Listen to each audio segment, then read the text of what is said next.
आप सभी में विराजमान आदि पुरुष अविचल परमात्मा को मेरा प्रणाम।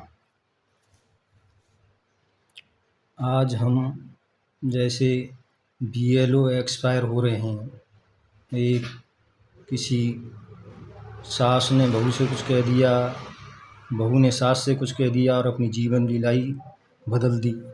इसके लिए मतलब क्या उपाय हैं, किस तरीके से इससे बचा जा सकता है। तो अपने योग में ऐसा है कि योग की भाषा में तो हमारे यहाँ जो लेडीज़ बिंदी लगाती हैं वहाँ पर उसको आज्ञा चक्र बोलते हैं, और मेडिकल भाषा में उसको जो है पिट्यूटरी ग्लैंड बोलते हैं। और आपकी भाषा में समझा जाए तो जैसे मोबाइल में ब्लूटूथ होता है ना, तो ब्लूटूथ से जो है मतलब एक दूसरे का संप्रेषण हो जाता है। तो इसका उपाय ये है कि पहले तो जिससे भी आपका वाद विवाद हो गया है, तो अब छोटा है या बड़ा है, उसको शाम को सोते समय उसके चित्र को अपने उसमें इस आज्ञा चक्र में लाइए और उसको जो है माफ़ कर दीजिए। अगर ऐसा है कि भाई आपकी गलती है तो आपको शर्म लगेगी दूसरे के सामने मांगने में, लेकिन जब आप सो रहे हैं तो उस समय तो कोई है नहीं, आप ही हो।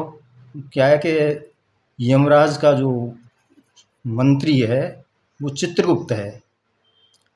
तो जो ऐसे ही हमारे शरीर में जो गुप्त चित्र बनाता है वही चित्रगुप्त है। ये हमारे मन में जो चलता रहता है ना, वो ऐसी रील चलती रहती है, विचार आते रहते हैं, वो विचारों के समूह को तो मन बोलते हैं। तो ये जो चित्रगुप्त है ये गुप्त चित्र बनाता रहता है।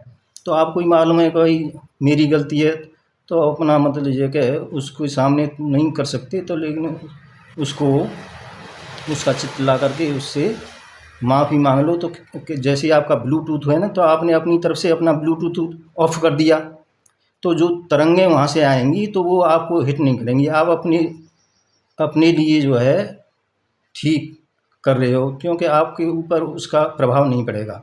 जो भी मतलब आपने अपनी तरफ से ऑफ कर दिया ना उसको, तो ऐसे ही जो है क्योंकि जो अब ये BLO जो कर रहे हैं, तो भाई देखो शासन का वो उल्टा सीधा नियम है, तो उनको तो हम बदल नहीं सकते, ना आप बदल सकते हैं। तो अपने को ही उनसे बचाना है। हालांकि ऐसा है कि प्रकृति जो है किसी को नहीं छोड़ती, जो गलती करता है उसको भी सज़ा देती है। और फिर दूसरा ये है कि आप अपना दूसरे के बारे में गलत सोचेंगे ना, तो गलत सोचने पे है आपके जो ब्लॉकेज हो जाते हैं। ये बहुत बड़ा विज्ञान है।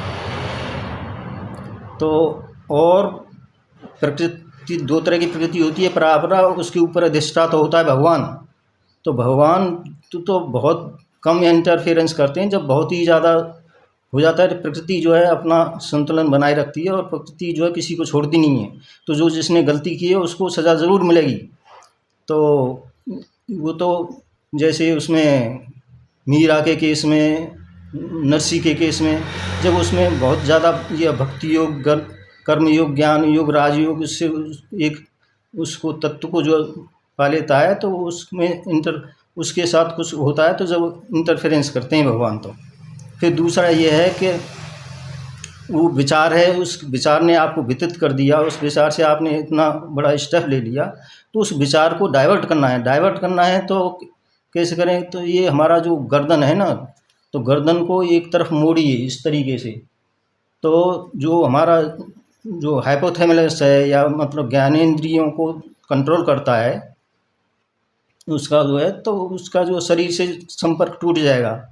थोड़ी देर के लिए आपका जो है ये विचार जो है डाइवर्ट हो जाएगा, और जब विचार डाइवर्ट हो गया तो फिर ये उल्टा सीधा करने की उसमें नहीं रहेगा स्थिति में।